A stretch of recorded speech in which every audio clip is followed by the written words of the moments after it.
네, 한 주간의 과학계 이슈를 알기 쉽게 짚어드리는 과학계 이슈 브리핑 시간입니다. 박은실 리포터와 함께하겠습니다. 어서 오십시오. 네, 안녕하세요. 네. 자, 먼저 SF 영화 속에 자주 등장하는 인공지능 컴퓨터 기술이 빠르게 발달하고 있는데요. 그 기계의 사고 능력을 평가하는 이른바 튜링 테스트를 처음 통과한 인공지능 컴퓨터 프로그램이 나왔죠. 네, 그렇습니다. 지난 7일 영국 레딩 대학에서 처음으로 인공지능 컴퓨터가 기계의 사고 능력을 테스트하는 일명 튜링 테스트를 세계 최초로 통과했습니다. 튜링 테스트는 영국 전산학자 앨런 튜링이 1950년에 제안한 건데요.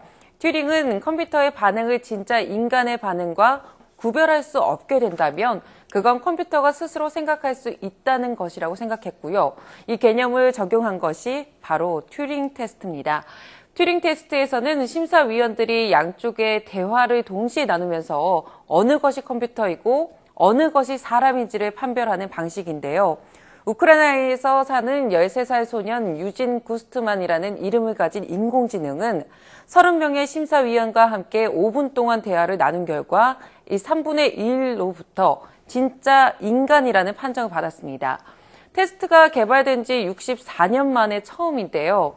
하지만 일부 전문가들은 개발된 지 60년이 지난 튜링 테스트가 현재의 인공지능을 판별하기엔 적합하지 않다고 지적하고 있습니다.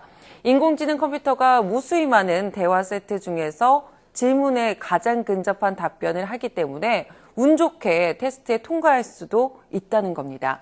컴퓨터가 답변을 잘하는 것이 곧 컴퓨터가 인간처럼 스스로 생각한다고 보기는 어렵다는 거겠죠. 예, 아직도 약간의 좀 논란은 남아있는 것 같은데 네. 앞으로 발달된 인공지능 컴퓨터가 또 개발되길 기대를 해보겠습니다. 네.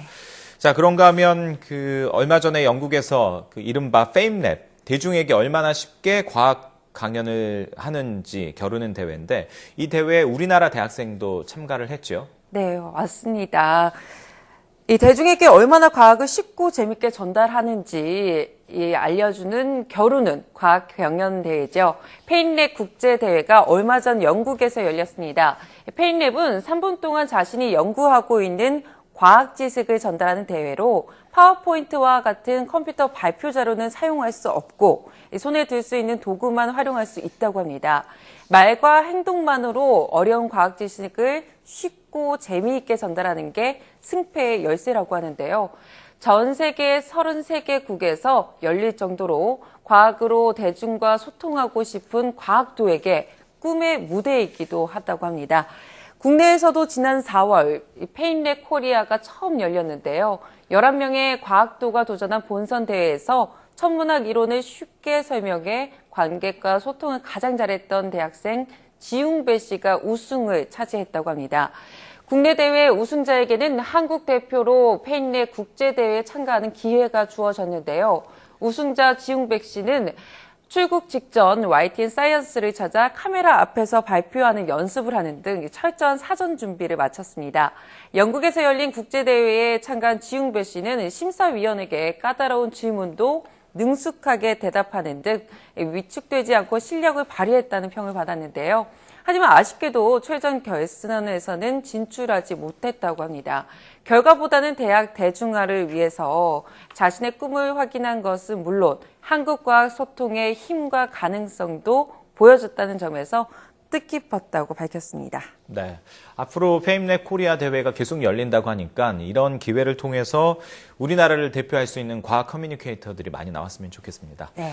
자, 이번에 날씨 이야기를 좀 해보도록 하겠습니다. 이번 주 참 종잡을 수 없는 예보가 많았습니다.